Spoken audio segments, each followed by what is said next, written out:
Well, good morning, everyone. And I'd like to thank you all for inviting me into your church again today.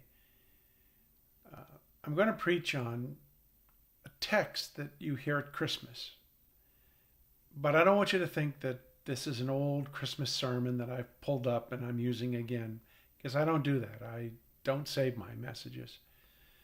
But I want to talk about a word that has meant the world to me my whole life.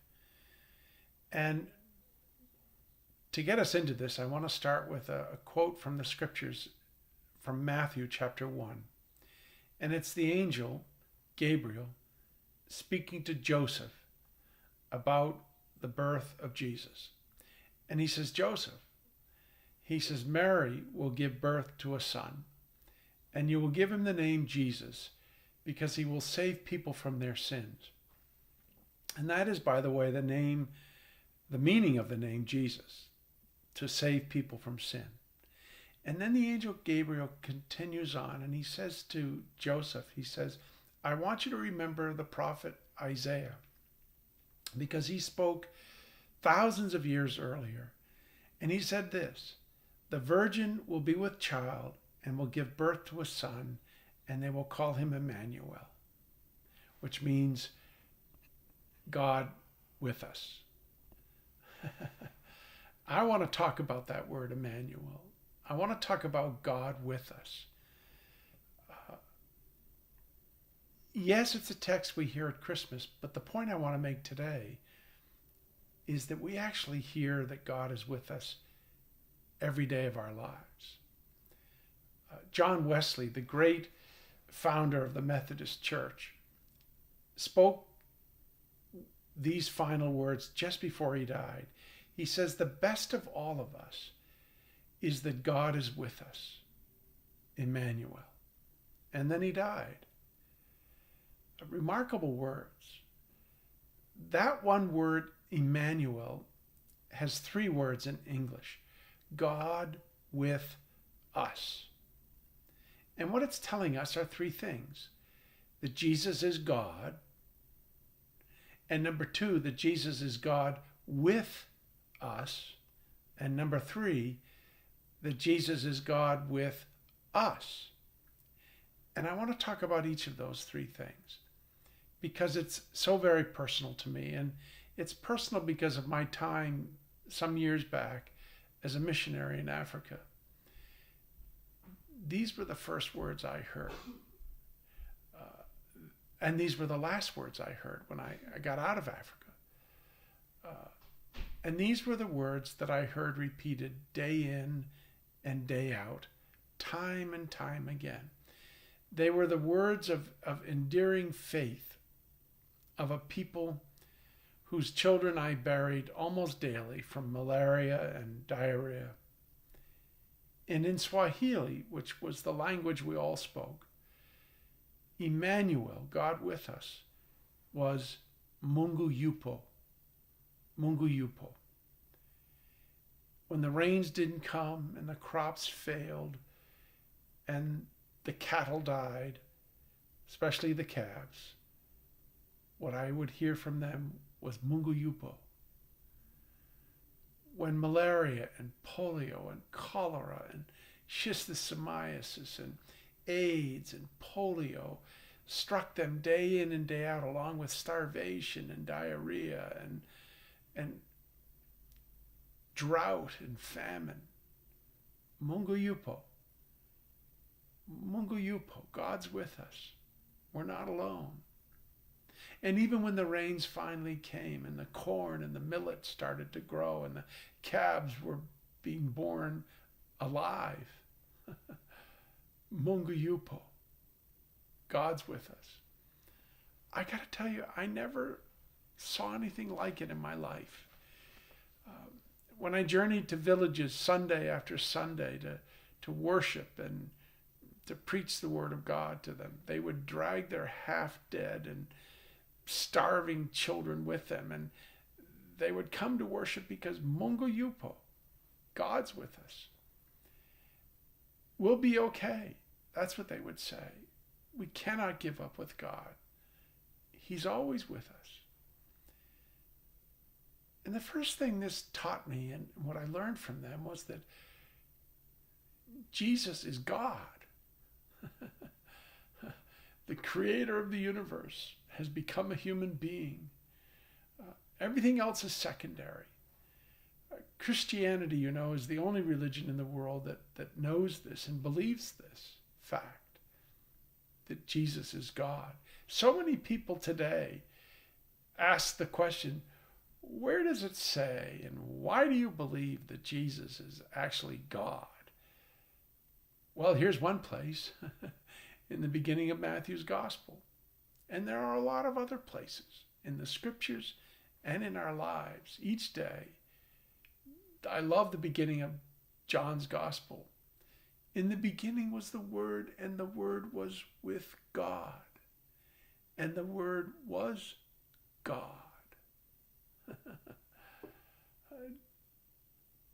When Luke wrote the book of Acts, he has a lot of stories about teachings of Paul, the disciple who wrote so many books and letters in the Bible. And one of Paul's great statements is this: God purchased the church with his own blood. Well, that phrase, with his own blood, are words about Jesus, who is God, who purchased the earth. He bought it back after we sold it through sin. Nearly every page in the Bible speaks about Jesus as our God. For example, we know Jesus forgives our sins. And the ramifications of this fact is huge, because this makes it possible for you and for me to forgive each other. You see, because Jesus is God, he owns us, which is the only basis on which he could forgive us on the cross. I love in the Bible, if you've ever noticed this, that whenever someone in the Bible gets on their knees because an angel has appeared, when the angel shows up, what does the angel say? The angel says, "Get up, I'm just a creature." But when Thomas gets on his knees before Jesus Christ, what does Jesus say? What does he do? He receives this. He accepts this, because Jesus is not a creature like the angel. He has no beginning. Jesus is God. And Jesus is God with us. You see, the real issue, I think, one way of looking at the real issue of Christianity is to ask the question, why did Jesus' disciples and his earliest followers decide to worship Jesus? You see, up until Christmas, up until Emmanuel, up until Mungu, yupo, no one ever believed any human being who said he was God.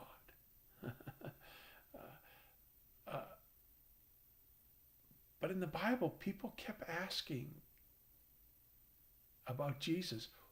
Who is this? Who is this? Even Jesus intentionally probes this question of who he is when he asks repeatedly, who do people say that I am? Jesus asked that question many, many, many, many times.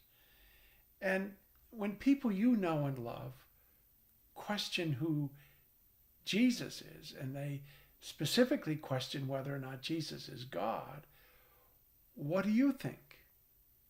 What do you say? Haven't all of us lived long enough to see that our own singular efforts to be moral and good haven't been enough? Haven't we lived long enough to know this? How long is it going to take us to believe that what Christianity has believed all along? How long? How long before you and I give our complete and total allegiance to Jesus, God with us? You see, if Jesus is a myth, and if our culture is right that he really isn't God, then Christianity has fallen apart.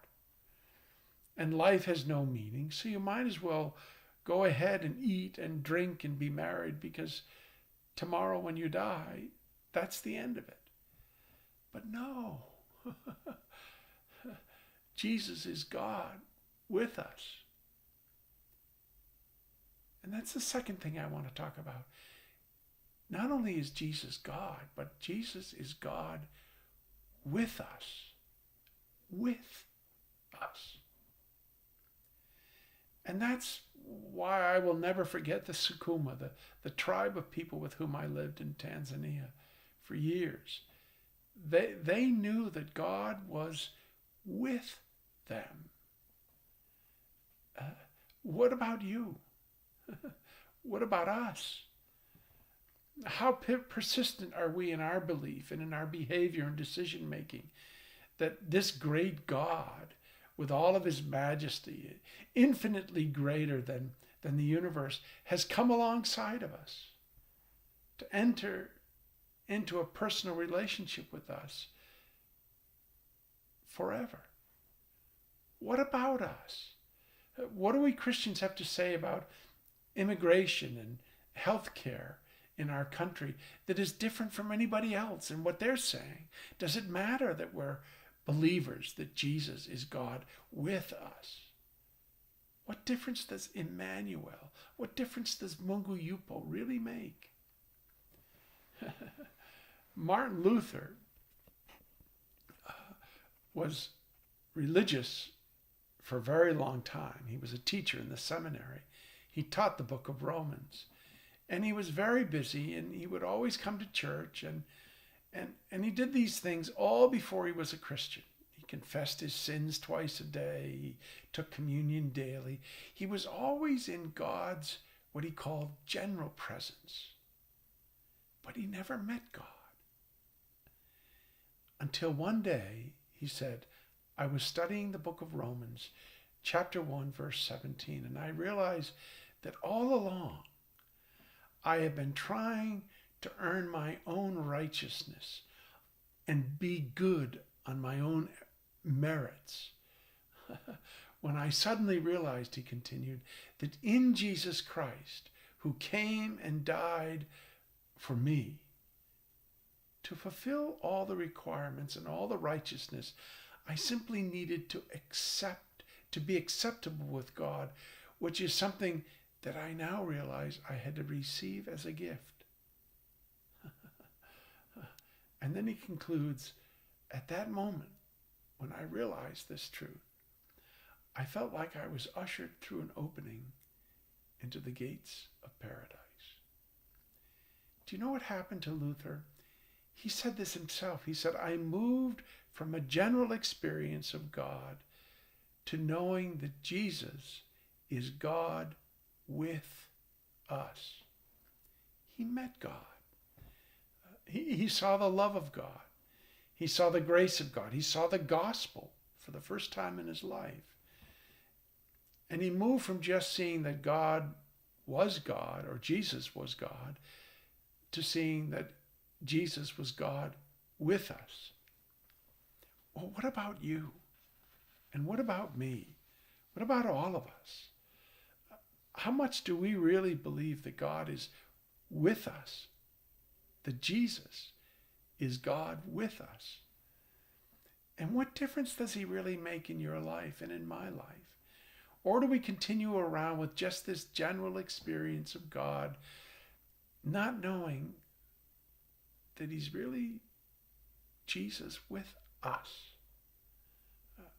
When you farm and raise cattle, and at the end of the season you're still in the red, when you're ignored or ridiculed or bullied at school by a classmate, when someone you love dearly dies, or when you've been fired and your career falls apart, and all unjustly, have you met God? Do you know how much he loves you? Have you seen his grace? Do you hear his voice and feel his presence in the gospel? Mungu yupo, Emmanuel, God's with us. You see, Jesus Christ came to die in order to take away the barrier and to fill the gap that we created by our sin. So this isn't just God. This is God with us. And lastly, I want to say that this is Jesus who is God with us. Notice it. He doesn't say this is Jesus who is God with all people. He says, no, this is God with us. And what does he mean by that? God with us. Who's the us? Well, it's not some kind of exclusive, super moral group of people who have somehow earned their way into heaven, into God's good graces. No, it's not that at all. It's not Lutherans or Methodists or Catholics or Baptists or Jews or Muslims. It's not all the isms. Then who is the us? The us are the people that God has invited. People who are humble. It's people like the shepherds. It's people like the astronomers from out of town. It's the poor. It's the people of every kind of color and every kind of race and every kind of religion and creed. People who are bullied. People who are put down by our culture and by our leaders and by the armies of our world. Why?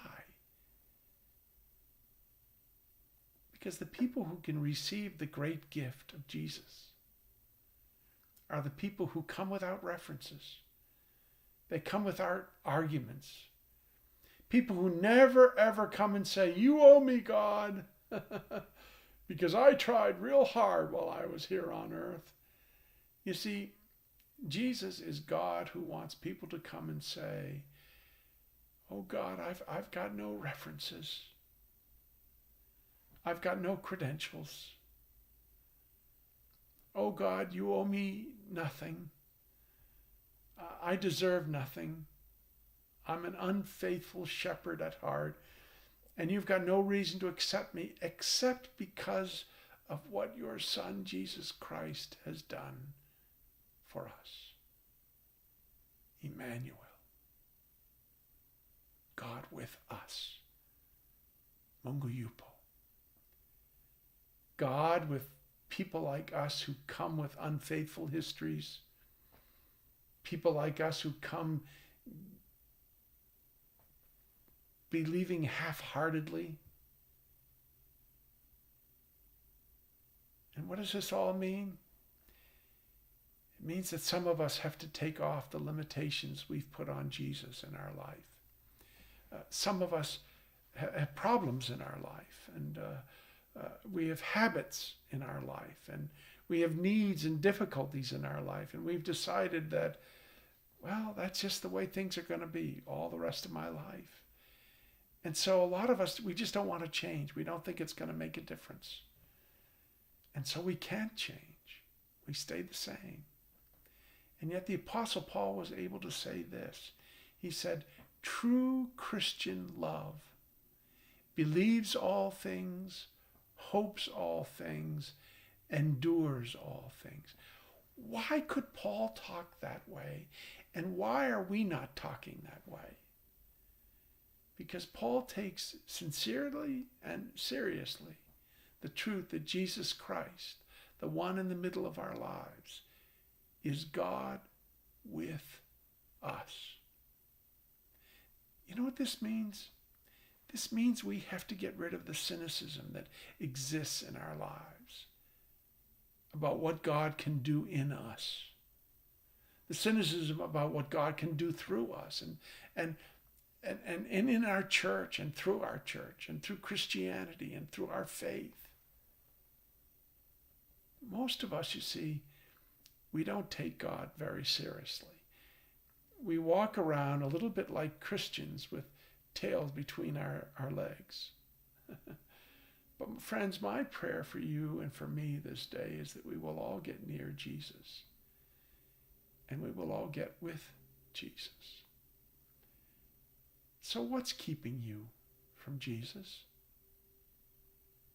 What's keeping you from feeling in your heart the depth of God's love for you through Jesus Christ? How close are you to Jesus? How much do you sense his presence? What's keeping you from getting really close to him? Is it time? I don't have enough time. Jesus clawed his way from heaven to earth to get with us. Why in the world can't we spend 20 or 30 minutes a day with Jesus in prayer? I pray that you and I will be like, we will not be like the disciples on the night before Jesus died, who fell asleep on Jesus and couldn't stay awake and pray with him. Anybody who's ever met Jesus Christ has always had one of three responses. And think about it. You're in one of these, and you may have experienced all of these at times in your life. But when we meet Jesus, we're either terrified of him and want to run away from him because we really don't know that he's with us. Or when we meet Jesus, we really don't like him. We, in fact, hate him. And we even want to kill him and stone him to death because of some very painful experience in life that we've blamed on him. Or sometimes when we meet Jesus, we worship him and we get on our knees. And we give Jesus everything every day because we know, well, we know Emmanuel. We know Mungu, yupo. We know that Jesus is God with us. We all have to stop saying in one way or another that, well, Jesus is an interesting person whom I'd like to get to know a little bit better because I think he has some things that I need in order to get through my life. So I really ought to turn to him and make some room for him. We got to stop saying that. We can't say that because Jesus will not allow that kind of lukewarm response. Why? Because Jesus is God with us.